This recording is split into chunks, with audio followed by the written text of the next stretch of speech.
Let's jump right into the next episode of Basey Brings Northsiders. First of all, thank you all so much for the support in my Cubs-Rockies Game 3 recap. As of right now, it's at 188 views. Thank you so much for the support. I'm sorry I wasn't able to recap the last two games. I need to work on my consistency, and I pledge to do better. All right, without further ado, let's jump right into the Cubs-Rockies series recap. The first game was a great win for the Cubs, not pitching wise, but offensively wise. They scored 5 runs, and PCA hit for the cycle. It was actually a reverse cycle. So, if you don't know, a cycle is when a player hits a single, double, triple, and home run, all in the same game. PCA hit a rare reverse cycle where he hit a home run first, then a triple, then hit a double, then hit a single. He led off the game with a home run, which was his another back-to-back walk-offs, leadoff home runs for PCA. An absolute moonshot. For the mound for the Cubs, it was Shota Imanaga who took the mound, and in 5 2/3 innings pitched, gave up 5 hits, 1 earned run, and 1 walk, and fanned 3. That was a strong start from Imanaga, who's looking to bounce back. He's got an important start coming up against the Brewers, and that will be very massive for him if he can get back to form. Phil Maton went a third inning, scoreless. Jacob Webb went 1 inning and gave up a run. Caleb Thielbar went 1 inning and gave up 2 runs.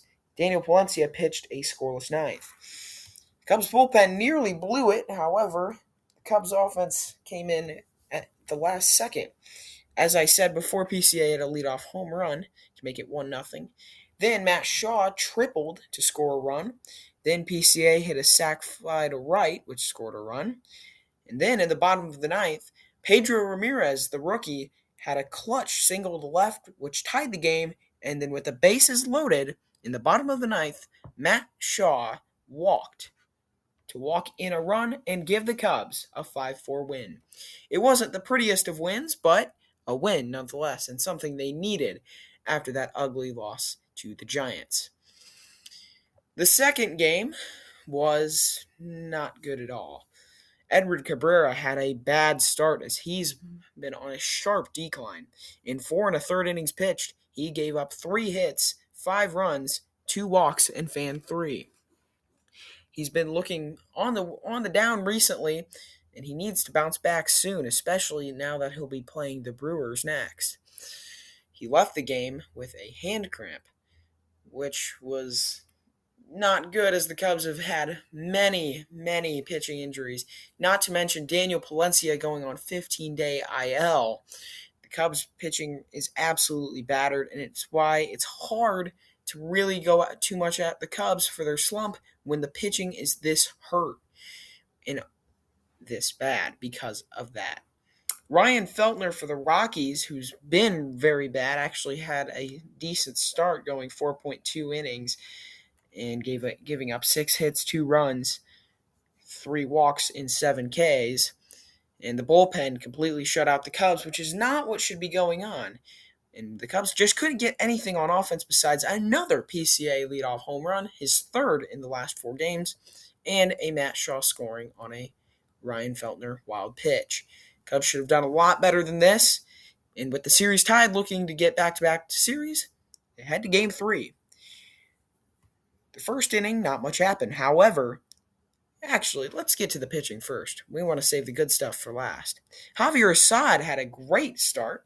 In 5.2 innings pitched, he gave up 5 hits, 2 runs, 1 K, and no walks.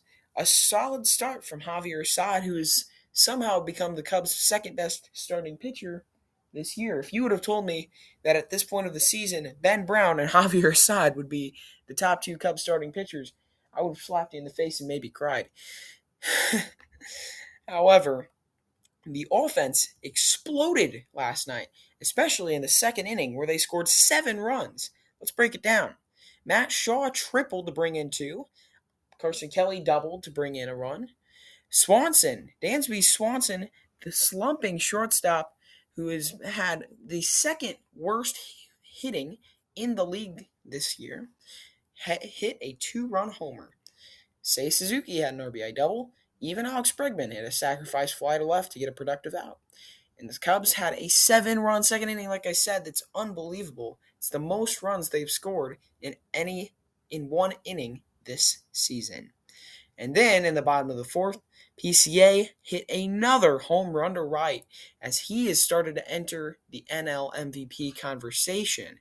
Look, I know Ohtani's going to win it, but should Ohtani be hurt or his performance declines somehow, I would say PCA would become the NL MVP favorite should he keep this production up. However, the pitching almost blew it as the Cubs were up 8-2. Javier Assad gave up 2 solo home runs to the same guy. Those are actually his first 2 career home runs, so good for him, but not good for the Cubs. And then in the top of the 8th, the Cubs nearly blew it again as Ethan Roberts gave up 3 runs in just 1/3 innings pitch. However, before him was Hobie Milner, who in 1 1/3 innings pitched only gave up 1 hit and didn't give up a run. Caleb Thielbar came in to mop up the mess and in 2/3 gave up 0 runs. And then in the bottom of the 9th, Jacob Webb, who was forced to close since of Palencia's injury, gave up a solo home run. So despite the Rockies nearly pulling off the comeback and the pitching collapsing, the hitting was strong enough to give the Cubs an 8-6 win and series win. Moving on next to the Blue Jays series preview. But first, I want to break down this series. The first game was okay. The second game was bad. And the third game was solid. The offense was great, but the pitching was terrible. Now, the pitching is hurt and the offense is not. So I guess that makes a little more sense. But those two need to combine if you want to win many baseball games, especially when you play actually good teams like the Blue Jays and Brewers. Not the Mets, but Blue Jays and Brewers, you will be facing within the next 2 weeks. Not to mention the Padres and Cardinals. So, time for the Blue Jays series preview. On Friday at a 1:20 p.m., it will be against Toronto. It'll be Ben Brown taking them out against Kevin Gausman. Ace against ace should be an exciting pitcher's duel. Game 2 on June 20th will be another 1:20 game. It'll be Colin Ray versus Corbin. And then June 21st on Sunday, it will be another 1:20 game. Shota Imanaga versus Dylan Cease, former Cub, who the Blue Jays signed to a massive contract. Looking back, I wish the Cubs would have signed Dylan Cease. Even if that meant they would have had to pass up on Bregman, who has not been very good this year, I would have rather used that money to sign a guy like Dylan Cease. They'll play the Mets next, but we'll get to that next episode. This Toronto series at home, the Toronto Blue Jays are a good team, albeit underperforming. They made the World Series and took it to 7 games and lost last year.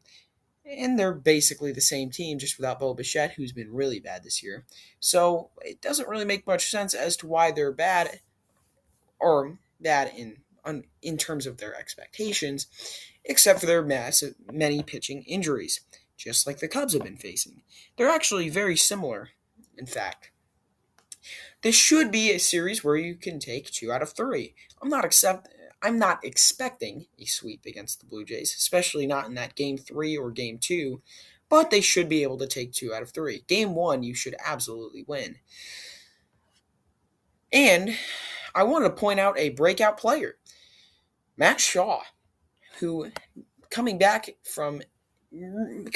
truly from injury this series, as he got 3 starting spots because of Seiya Suzuki's minor injury, forcing Seiya to be a DH, and Matt Shaw to play in right. He's tripled twice this series and got quite a few hits.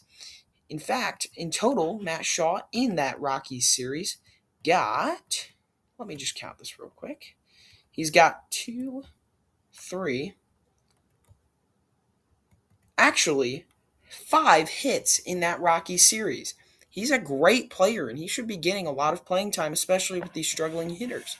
I would have him play basically every day and just fill in for a guy, like Ian Happ or Seiya, Dansby, Bregman, Hoerner, have him play and give them all a rest. He can give them all a rest while still not really losing any value at all. If in fact giving them extra value. Matt Shaw's an amazing player who's very underrated and not really talked about as much as he should. So I hope he can continue his breakout along with PCA. And with Pedro Ramirez, the Cubs' young core in future is looking bright. Thank you all for joining this episode of Basey Brings Cubs. I will have a new episode posted after the Blue Jays series.